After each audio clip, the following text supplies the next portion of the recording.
નમસ્કાર, YNN ન્યૂઝમાં આપનું સ્વાગત છે. સમાચારમાં વાત કરીએ તો યુનિવર્સિટીનો ઐતિહાસિક મુખ્ય ગેટ ધરાશાયી થઈ જતા પ્રી મોન્સૂન કામગીરી સામે સવાલો ઉઠી રહ્યા છે.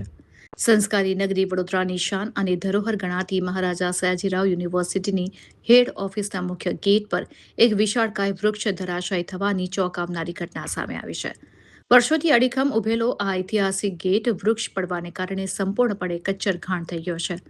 સદનસીબે રવિવારનો દિવસ હોવાથી અને ઘટના સમયે ત્યાં કોઈ હાજર ન હોવાથી એક મોટી જાનહાનિ ટળી છે. સામાન્ય દિવસોમાં આ માર્ગ પરથી રોજબરોજ હજારો વિદ્યાર્થીઓ, પ્રોફેસરો અને કુલપતિ સહિતના ઉચ્ચ અધિકારીઓ પસાર થાય છે. ચોમાસું નજીક છે ત્યારે દુર્ઘટના યુનિવર્સિટી વહીવટીતંત્રની ઘોર બેદરકારી અને પ્રી મોન્સૂન કામગીરીની પોલ ખોલી નાખી છે. વિદ્યાર્થીઓ અને સ્થાનિકોનો આક્ષેપ છે કે કેમ્પસમાં આવા અનેક સુકાઈ ગયેલા અને જોખમી વૃક્ષો હોવા છતાં તંત્ર દ્વારા કોઈ સર્વે કે ટ્રીમિંગ કરવામાં આવ્યું નથી.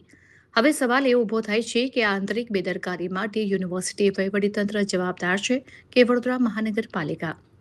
ઘટનાની ગંભીરતાને જોતા MS યુનિવર્સિટીના સેનેટ સભ્ય કપિલ જોશીએ તીવ્ર આક્રોશ વ્યક્ત કર્યો છે. તેમણે જણાવ્યું કે આ ખૂબ જ ગંભીર બાબત છે. જો આ ઘટના ચાલુ દિવસોમાં થઈ હોત તો કેટલાય માસૂમ વિદ્યાર્થીઓના જીવ જોખમમાં મુકાઈ જાત. પ્રી મોન્સૂન કામગીરી એ માત્ર કાગળ પર જ થાય છે. તેમણે માંગ કરી છે કે યુનિવર્સિટી તંત્ર વહેલી તકે આખા કેમ્પસના જોખમી વૃક્ષોનો સર્વે કરાવીને તાત્કાલિક યોગ્ય કામગીરી શરૂ કરાવે. 30 મે 2026ના રોજ ગઈકાલે રાતના 9 વાગે યુનિવર્સિટીના જે આપણે ગેટ છે બ્રિજની પાસે, ત્યાંથી હું 9 વાગે નીકળ્યો હતો. એટલે જ્યાં બનાવ જે છે, જ્યાં દુર્ઘટના જે ઘટી છે ઝાડ પડવાની, એ ખરેખર બહુ દુઃખદ અને ગંભીર એટલા માટે છે કે એ જે ઝાડ પડ્યું છે અને આખો જે યુનિવર્સિટીનો ગેટનો કચ્ચર ઘાણ થઈ ગયું છે. આ કોઈ કુદરતી આફત લોકો કહેશે, પણ આ જે પ્રી મોન્સૂન પહેલાંની જે કામગીરી થવી જોઈએ એ યુનિવર્સિટીના ગેટની બહાર, એ પછી કોર્પોરેશનનું તંત્ર હોય કે યુનિવર્સિટી ગેટના કેમ્પસની અંદર કે પછી યુનિવર્સિટીનું તંત્ર હોય, બંનેમાંથી કોઈની પણ આ ખરેખર જવાબદારી હોતી હોય છે. પણ તમને ખબર છે કે ભાજપના રાજમાં જવાબદારીઓ તંત્રની નથી હોતી, માત્ર ને માત્ર નાગરિકોની હોય છે કે પછી કોંગ્રેસની હોય છે.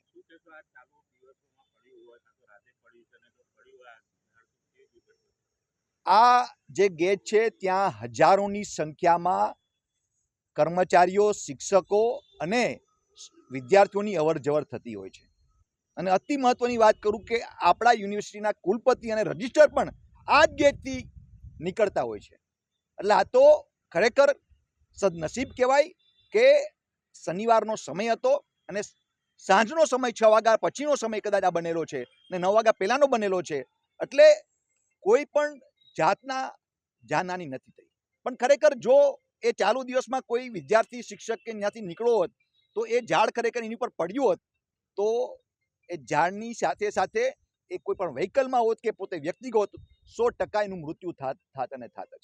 પણ વાત હજી પણ ગંભીર એ છે કે આ યુનિવર્સિટીના તંત્ર કે આ વડોદરા મહાનગરપાલિકા તંત્ર, આની જવાબદારી કોણ લેશે અને કોના ઉપર પગલાં ભરવામાં આવશે એ હવે આવનારા દિવસોમાં આપણે લોકોએ જોવાનું રહ્યું. Subscribe now and press the bell icon. Never miss an update.